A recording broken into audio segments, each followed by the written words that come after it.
வெற்றி ஏன்டா ஸ்கூலுக்கு லீவ் போட்டு டயர் வண்டியோட இங்கே வந்து நிற்கிறேன். நம்ம முனியங்காட்டு ஒத்த மரத்துல குருவி கூடு கட்டி இருக்குடா. இதுல முட்டை இருக்கு. நீ வந்தனா அந்த முட்டையை சுட்டு சாப்பிடலாம். குருவி முட்டை சாப்பிட குடிச்சு வச்சிருக்கணும்னு எங்க ஆயா அடிக்கடி சொல்லிக்கிட்டே இருக்கும்டா. ஐயோ நான் வரலப்பா, வாதே தெரிஞ்ச நான் தொலைஞ்சேன். போடா நீ வரலனா என்ன, மொத்த முட்டையும் நானே சாப்பிட்றேன், எனக்கு லாபம் தான். சொல்லுங்க. டே கனி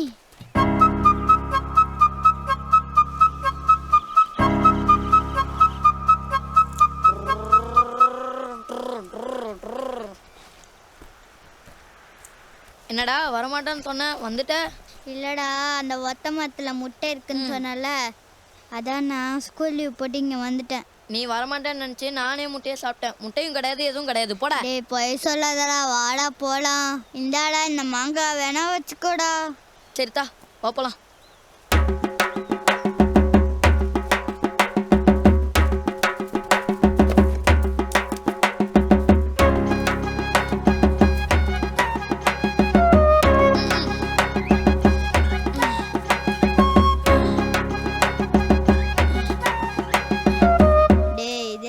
சாப்பிடுறது இது குஞ்சிடா.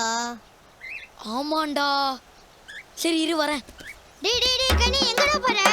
டேய் எங்கடா போற? இருடா நானும் வரேன்.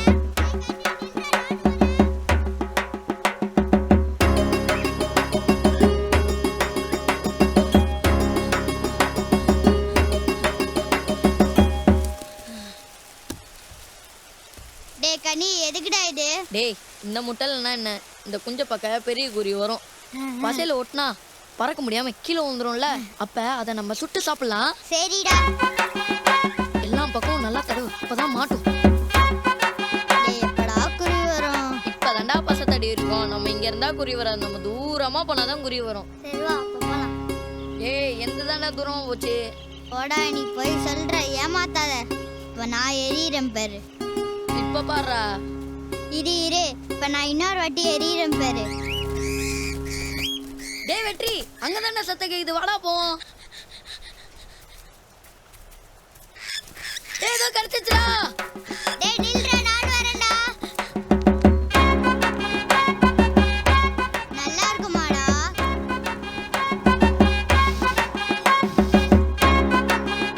சாப்பிடு.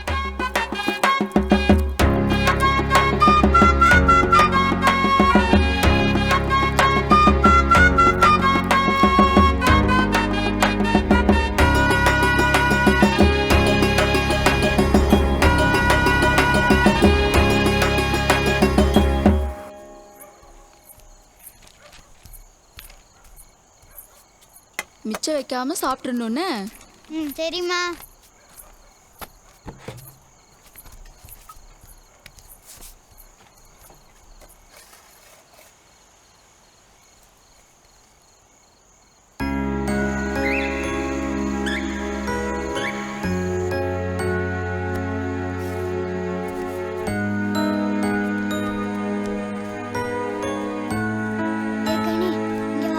என்னடா? டேய் நம்ம ஒரு பெரிய தப்பு பண்ணிட்டோம்டா. என்னாச்சு? அந்த குஞ்சு குருவியோட அம்மாவை நம்ம சுட்டு சாப்பிட்டோம்லடா. அந்த குஞ்சு குருவிக்கு பசிக்கும்லடா. இப்ப அந்த குஞ்சு குருவிக்கு யாரா சாப்பாடு போடுவா? அதுக்கு வாடா போய் சாப்பாடு போட்டுட்டு வந்துடலாம். அந்த குருவியை சாப்பிட்டல? ஆமா. டேஸ்ட் ஆச்சா?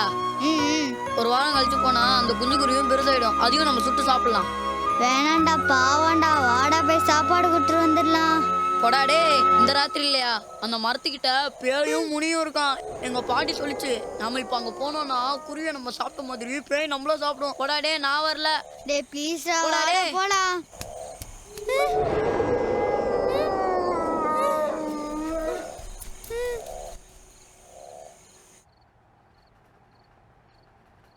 அம்மா அம்மா, என்னையா? இந்த குஞ்சு குருவிக்கெல்லாம் யாருமா சாப்பாடு போடுவா?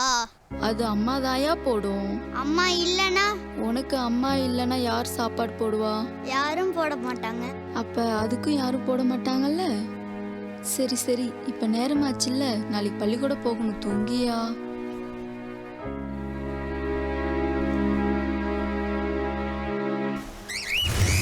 ஐயா வெற்றி, ஐயா வெற்றி.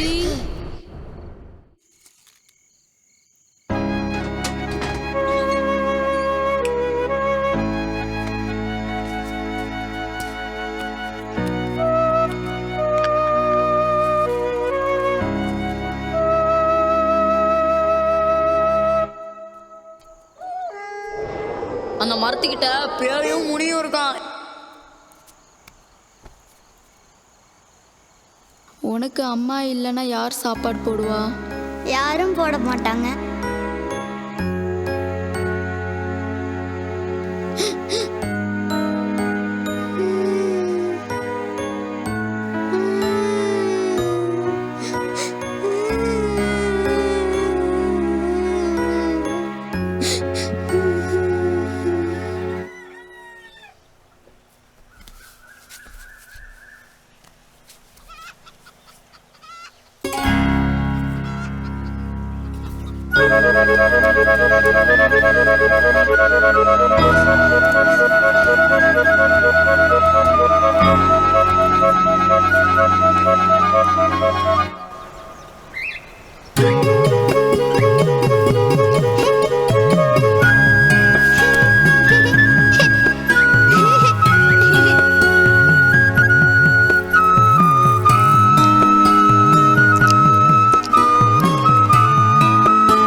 குஞ்சு திரைப்படம் ரொம்பவே பிரமாதமாக இருந்தது. உங்களுடைய காமெண்ட் சொல்லுங்கள் சார். ஒரு எதிர்பார்ப்பு கிரியேட் பண்ணோம்.